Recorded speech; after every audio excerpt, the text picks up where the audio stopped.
Budget ಏನ್ ತಾವು ಮುಖ್ಯಮಂತ್ರಿಗಳು ಮಂಡಿಸಿದ್ರೆ ಅದಕ್ಕೆ ಸಂಬಂಧಪಟ್ಟಂಗೆ ಮಾತಾಡ್ಲಿ. ಅದಕ್ಕೆ ಸಂಬಂಧಪಟ್ಟಿದ್ದಾರೆ ಅದನ್ನ ಮಾತಾಡ್ರಿ. ಅದು ಬಿಟ್ಟು ನೀವು ಎಂಪಿಗಳು ಮಾತಾಡಿಲ್ಲ. ಕೇಂದ್ರ ಸರ್ಕಾರದಲ್ಲಿ 73,000 ಕೋಟಿ ಕೊಡಬೇಕು. ನಮ್ಗೆ ಆಶ್ಚರ್ಯ ಆಗ್ತದೆ, ಅಷ್ಟೊಂದು ಬಾಕಿ ಇಟ್ಕೊಂಡವ್ರ ನಿರ್ಮಲಾ ಸೀತಾರಾಮನ್ ಅವರು ಅಂತ ಹೇಳಿ.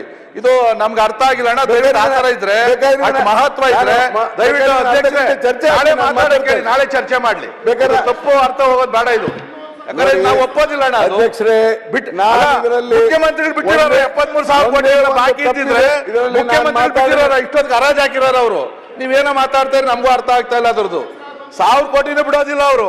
ನೀವು 73,000 ಕೋಟಿ 60,000 ಕೋಟಿ ಅಂತ ಇಷ್ಟು ಹೇಳಿದ್ರೆ ನಮಗೂ ಅನಿಸ್ತದೆ, ಅಯ್ಯೋ ಅಷ್ಟು ದುಡ್ಡು ಬಂತು ಅಂದ್ರೆ ನಮಗೂ ಡೆವಲಪ್ಮೆಂಟ್ಗೆ ದುಡ್ಡು ಬರ್ತದಲ್ಲಪ್ಪ, ನಾವೆಲ್ಲ ಹೋಗೋಣ ಅಂತ ಅನಿಸ್ತಾ ಐತೆ ನಮ್ಗೂ. ಮಾತಾಡೋದು ಬೇಡ. ನಾಳೆ ಮಾತಾಡ್ರಿ ನೀವು.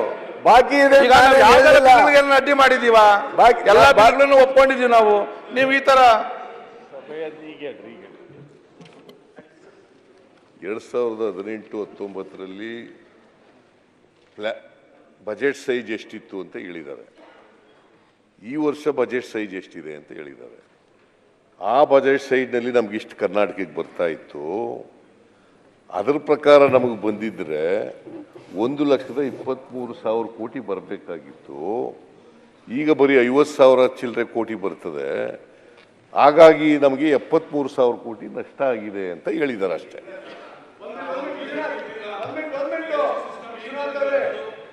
ಇದ್ದಾಗ ಯಾವ ತರ ಬರ್ತಾ ಇತ್ತು GST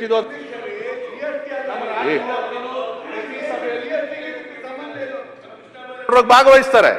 ಅಲ್ಲೇನ ಮಾತಾಡೋರ 70,000 ಕೋಟಿ ಬರ್ಬೇಕು ನಮ್ಗೆ ಅಂತೇಳಿ ಮಾತಾಡಿದಾರ. ನೋಟ್ ಮಾಡುವ ಪ್ರತಿ GST ಸಭೆಯಲ್ಲಿ ಚರ್ಚೆ ಆಗ್ತದೆ, ಎಷ್ಟು ಭಾಗ ಬರಬೇಕು ರಾಜ್ಯಕ್ಕೆ ಏನು ಅಂತೇಳಿ ಮಾತಾಡೋರೆ. ನೀವು ಹಳೆಯದಕ್ಕೆ ಅವಾಗ GST ತಗೊಂಡು ಒಂದ್ ನಿಮಿಷ ಈ ಬಜೆಟ್ ಪುಸ್ತಕ ನೋಡಿ. ಬೊಮ್ಮಾಯಿ ಅವ್ರು ಬಂದಿದ್ದು ಹೇಳ್ತೇನೆ. ಒಂದ್ ನಿಮಿಷ ರೀ, ನಾನಲ್ಲ ಬೇರೆ ಬಂದ್ಮೇಲೆ ಮಾತಾಡ್ರಿ. ಅನುಮತಿ ತಗೊಂಡೆ ಹೋಗಿರೋದು ಬೇರೆ ಮಾತಾಡ್ಕೊಂಡು ತಪ್ಪು ದಾರಿಗೆ ಹಿಡಿಯೋದು ಬೇಡ. ಅದರಲ್ಲಿ ಎಂಪಿಗಳು ಮಾತಾಡಿಲ್ಲ, ಮಾತಾಡ್ರಿ. ಎಂಪಿಗಳು ಯಾರಿಲ್ಲ, ನೀವು ರಾಜ್ಯಸಭೆಯಲ್ಲಿ ಮಾತಾಡ್ರಿ. ಇರೋ ಎಂಪಿನೇ ಮಾತಾಡ್ಲಿ. ನಾವು ಬೆಂಬಲ ಕೊಡ್ತೀವಿ, ಬರ್ಬೇಕು ಅಂದ್ರೆ ನಾವು ಕೇಳ್ತೀವಿ. ಮಾತಾಡುವಾಗ ಹೇಳ್ರಿ. ಅಧ್ಯಕ್ಷರೇ, ನಾನು ಇದನ್ನು ಸೃಷ್ಟಿ ಮಾಡಿ ಮಾತಾಡ್ತಾ ಇಲ್ಲ. ಅವರು ಈಸ್ ನಾಟ್ ಗಿವಿಂಗ್. ಮುಖ್ಯಮಂತ್ರಿಗಳು ಮಂಡಿಸ್ತಾ ಇದ್ದೀರಿ, ನಾವೇನು ನಮ್ದೇನು ತಕರಾರಿಲ್ಲ ಅದ್ರಲ್ಲಿ, ನಾವು ಒಪ್ಕೊಂತೀವಿ. ಅದು ಬಿಟ್ಟು ನೀವು ಯಾವ್ದು ಗೊತ್ತಿಲ್ಲದೆ ನೀನು ಸುಮ್ಮನೆ ಕೂತ್ಕೋ ಮಾತಾಡ್ತೀವಿ.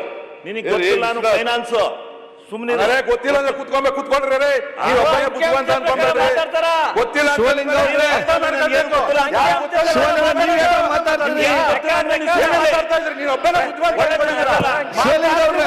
ನಿಮಗೆ ಗೊತ್ತಿಲ್ಲ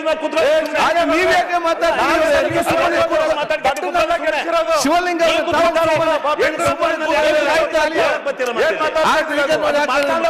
ಒಬ್ಬನೇ ಬುದ್ಧಿವಂತರನ್ರಿ. ಏನು ಮಾಹಿತಿ ಇಲ್ಲ ಕೊಟ್ರೆ ನಾವು ಮಾತಾಡ್ತೀವಿ. ನಾನೇ ಮಾತಾಡ್ತೀನಿ. ಫೈನಾನ್ಸ್ ಗೊತ್ತಿಲ್ಲ ಅಂದ್ರೆ ನೀವು ಕಾಪಿ ಕೊಟ್ಟಿದ್ದೀರಿ, ಬಿಲ್ ತಂದಿದ್ದೀರಿ. ಆಯ್ತು, ನೀವು ಚರ್ಚೆ ಮಾಡಬೇಡಿ. ಶಿವಲಿಂಗ ಅವ್ರೆ,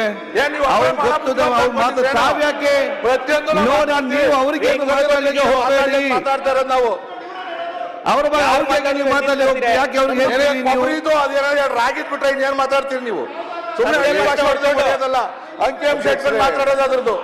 ಅಧ್ಯಕ್ಷರೇ, ನಾನು ಏನ್ ಮಾತಾಡ್ತಾರೆ ನೀವು ಗೊತ್ತಿಲ್ಲ. ಕುತ್ಕೊಳ್ಳಿ. ಏನ್ ಮಾತಾಡ್ತಾ ಇದ್ದೀರಾ? ಬೇರೆಯವ್ರ ತರ ನಮ್ಮ ಹತ್ರ ಮಾತಾಡೋಡ್ರಿ. ಅಲ್ಲಿಟ್ಕೋ, ಇಟ್ಕೊಳಕ್ ಹೋಗ್ಬೇಡ. ಆ ನೈಸ್ ಡಂಗೂರ ಹೊಡಿತೀನಿ ಅಂತ ಹೇಳಿ ನೈಸ್ರಿಂದ ಮಾತಾಡೋರು ಸುಮ್ಮನೆ ಆಗ್ಬಿಟ್ರಿ ನೀವು. ಎಲ್ಲೋಯ್ತದು? ಏನ್ ನೈಸ್ರಿ?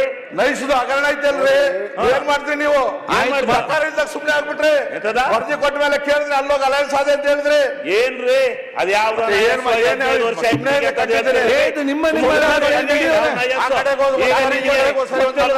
ಕೂತ್ಕೊಳ್ರಿ ನೀವು. ನಾವು ಮಾತಾಡ್ತೀರಾ ನೀವು? ನಿಮಗೆ ಗೊತ್ತಿಲ್ಲ ನಾವು ಮಾತಾಡಬಾರ್ದ? ಇಂಪಾರ್ಟೆಂಟ್ ಬಿಲ್ ಹೆಂಗ್ರಿ ಮಾತಾಡ್ತೀವಿ? ನಮ್ಗೆ ಮಾತಾಡ್ತೀವಿ. ಸುಳ್ಳಾದ್ರೆ ಮಾಡ್ಕೊಟ್ರಿ ಎಲ್ಲ ಹೋಗ್ತೀವಿ. ನಾವು ಬರೋದೇ ಇಲ್ಲ ಅಂತ ಕಡೆಗೆ. ಶಿವಲಿಂಗ ಅವ್ರೆ, ಸುಮ್ಮನಾಗಿ ಕೂತ್ಕೊಳ್ಳಿ. ಅಧ್ಯಕ್ಷರೇ, ಬಸವಂತಪ್ಪ ನಿನ್ಗೆ ನೀವ್ಯಾಕೆ ನಿಲ್ತೀರಿ? ನಿಮ್ಗೇನಾಗಿದೆ? ಕೂತ್ಕೊಳ್ಳಿ. ಅಧ್ಯಕ್ಷರೇ, ಮಂಜು ಅಧ್ಯಕ್ಷ ಸಿಮೆಂಟ್ ಮಂಜು ಇದನ್ನ ಸುರೇಶ್ ಸೃಷ್ಟಿ ಮಾಡಿ ಅವ್ರು ಮಾತಾಡ್ತಾ ಇಲ್ಲ. ದಯಮಾಡಿ ಆಯ್ತು ರಾಯರೆಡ್ಡಿ ಅವರೇ, it's A part of the budget, it's A part of it. Rayareddy ಅವರೇ, ಒಂದ್ ನಿಮಿಷ ಅಧ್ಯಕ್ಷ, ನಾನು ಇದನ್ನ ಸೃಷ್ಟಿ ಮಾಡಿ ನೀವು ಹೋಗಿ ಮಾತಾಡ್ತಾ ಇಲ್ಲ. ಮಾಡ್ರಿ. ನೋಡಿ ನಾವೇನು ಮಾಡ್ತಾ ಇಲ್ಲ. ವಿಶ್ವನಾಥ್ ಅವರೇ, ರಾಯರೆಡ್ಡಿ ಅವರೇ, ನಾನು ಅದೇ ಒಂದು ನಿಮಿಷ let us not get confuse. ಸನ್ಮಾನ್ಯ ಅಧ್ಯಕ್ಷರೇ, ಅವ್ರು ನೋಡಿ ಏನ್ ಮಾಡ್ತಾರೆ ನಾಳೆ ಮಾತಾಡ್ಲಿ ಅಧ್ಯಕ್ಷರೇ. ಆಯ್ತು, ಇವತ್ತು ನೀವು ಗಮನ ಕೂತ್ಕೊಳ್ಳಿ. ಸೆಳೆಯೋ ಪ್ರಶ್ನೆಗಳಿಗೆ ಆಯ್ತು, ಸುರೇಶ್. ಅವ್ರು ಮಾತಾಡೋದು ನಾಳೆ ಮಾತಾಡ್ಲಿ. ರಾಯರೆಡ್ಡಿ ಅವರೇ. ಮಾತಾಡ್ಲಿ, ಎಲ್ಲ ಸದಸ್ಯರು ಇರ್ತಾರೆ. ನೀವು ಸಬ್ಜೆಕ್ಟ್ ಸಂಕ್ಷಿಪ್ತವಾಗಿ ಮಂಡಿಸ್ರಿ. ಈಗ ಮನೇಲಿ ಕೇಳಿ. ನೋಡಿ, ಅವ್ರಿಗೆ ಕೊಟ್ಬಿಟ್ರೆ ಬೇರೆ ಆಯ್ತಪ್ಪ. ಅವಕಾಶ ಇಲ್ವಾ? ವಿಶ್ವನಾಥ್ ಅವರೇ, ಅವಕಾಶ ಮಾಡ್ಕೊಡಿ. ಮುನಿರತ್ನ ಒಂದ್ ಸೆಕೆಂಡ್. ಮಾತಾಡ್ರಿ. ಸಂಕ್ಷಿಪ್ತ ಮುಗಿಸ್ರಿ. ವಿಶ್ವನಾಥ್ ಅವರೇ, ರಾಯರೆಡ್ಡಿ ಅವರೇ, ಇಲ್ಲಿ ಕೇಳಿ. ಕಥೆಗಳು ಹೇಳ್ಕೊಂಡು ಕನ್ಫ್ಯೂಸ್ ಆಗುದು ಬೇಡ. ತಾವು ವಿಚಾರ ಎಲ್ಲ ಮಾತಾಡ್ತಿದ್ದೀರಿ. ಆಗ ವಿಶ್ವನಾಥ್ ಏನ್ ಹೇಳಿದ್ರು, ಈಗ 70,000 ಬರಬೇಕಾಗಿದೆ ಅಂತ. ಆಯ್ತು, ನೀವು ಕರೆಕ್ಟ್ ಆಯ್ತು, ಗಡಿಬಿಡಿ ಯಾಕೆ ಈಗ?